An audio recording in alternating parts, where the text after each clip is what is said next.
Hello and welcome to this short video to outline a significant advancement in the capabilities of EMC HomeBase. In the next 10 minutes we shall see the creation of a recovery session to enable the recovery of multiple HomeBase profiles into a supported vSphere environment without having to pre-create the empty virtual machines. Please refer to the supporting documentation in PowerLink for further information. Let's start by having a look at the configuration for vSphere recovery in the HomeBase administration panel. Select the new vSphere button and we shall find that I have already created two vSphere references. Let's take a look at what one of these contains as a reference for your building your own in the future.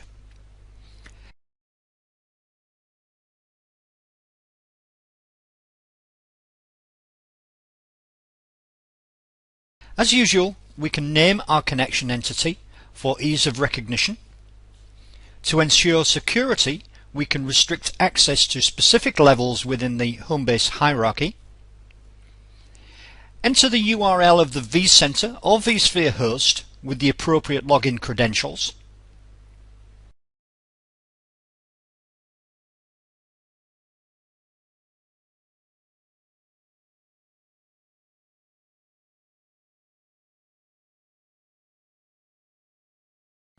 You may select a data center or folder as the default location for recoveries, although this may be changed on recovery session creation. A free text field is provided for any additional comments, and an activation checkbox is provided.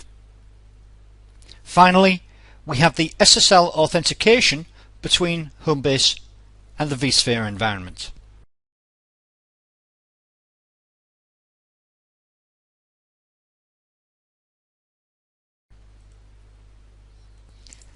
Okay, we'll just have a quick look at our pseudo production environment. In this instance, and for demo purposes, we have a number of virtual machines, but as we know, HomeBase offers protection to machines in both physical and virtual environments. Here we see our HomeBase server in VM HB166. In this instance, I am protecting the 5 servers in VMs HBTRG_01A through HBTRG_05A, the 5 servers with the A suffix. We also see our backup manager server, in this case EMC Networker, although the process is equally applicable to EMC Avamar. Looking at the VMs and templates view, we can see our HomeBase/JT folder, which we defined as our default recovery location. This folder is currently empty. Let's go back to our HomeBase homepage now to have a look at how we create our first recovery session. On clicking the Agents button, we found that our production servers have installed HomeBase agents and are generating profiles. Each server is also being backed up. We know that profile plus backup equals full protection, so we understand that our production environment is now fully protected. I have already created recovery sessions for servers 1 through 4, so let's see how easy it is now to create a recovery session for server 5. Highlight the server and, as usual, click on Recover Agent in the related tasks. We are dropped into the Create Session panel, and if you have used HomeBase previously for recovery, you will recognize this screen. We are shown the source server name, the latest source profile date, and the most appropriate backup or backup set for the recovery.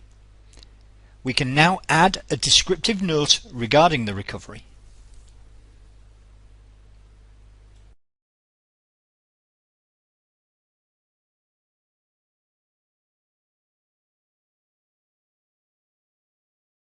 Under Target Host, you will see that we now have 5 options, 3 under Virtual and 2 under Physical. The 4 previous options to use pre-existing or pre-configured targets remain, with the new addition of Create New Virtual Host, and it is this option I shall select here. Our screen expands to display further recovery configuration which may or may not require modification, depending upon the nature of the target or personal choices. Note that in this selection there is no requirement to identify the MAC address of the target VM, as it does not exist yet, being created on initiating the recovery, as we shall see very soon. We have a virtual machine definition, which in this case indicates the default data center and folder, as defined earlier, with the name allocated.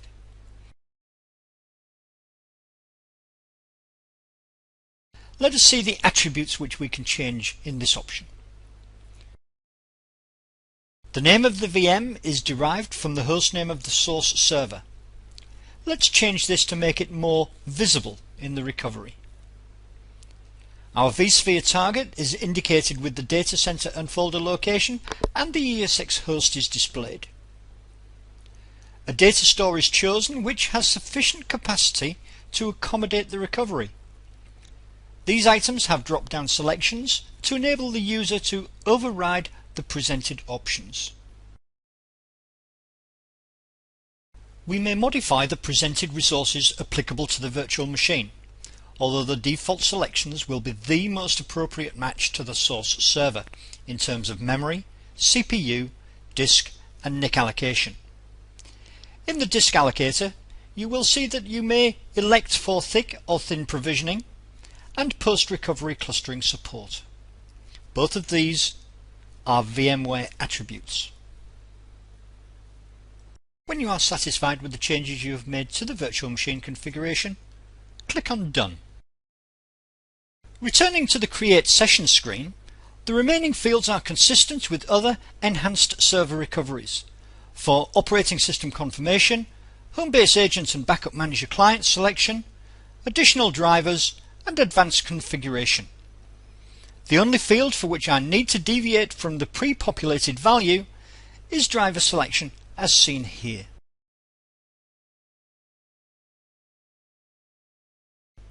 Then click on Create. Our recovery is now ready to be initiated from the HomeBase server. There is no need to perform any other action.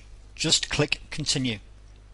You will note that the HomeBase recovery screen log indicates the creation and powering on of the virtual machine. Do you remember our empty location in the folder JT on the data center HomeBase? Let's take a look at what's happening there. You will see that the folder is no longer empty, HomeBase having created a correctly configured virtual machine which is recovery ready. As we can see from the VM console, the dialog with the HomeBase server has already begun, and this recovery will now proceed as any other HomeBase enhanced server recovery to completion. But what about the other 4 source servers in need of recovery? I mentioned I had already created those sessions, so let's have a look in the Recovery Sessions panel.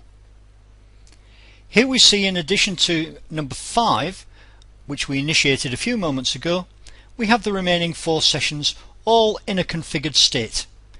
Being configured, all we need to do is to start them by highlighting the session, viewing it and responding to the Continue prompt.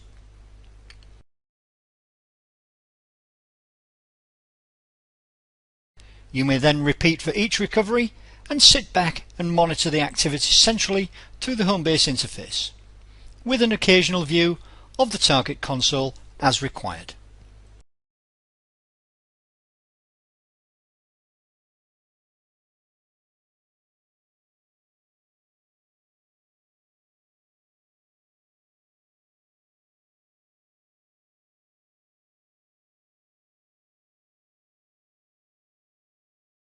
Thank you for watching this short video showcasing the server recovery and migration functionality of EMC HomeBase version 6.6 in association with a configured target vSphere environment. Happy recoveries.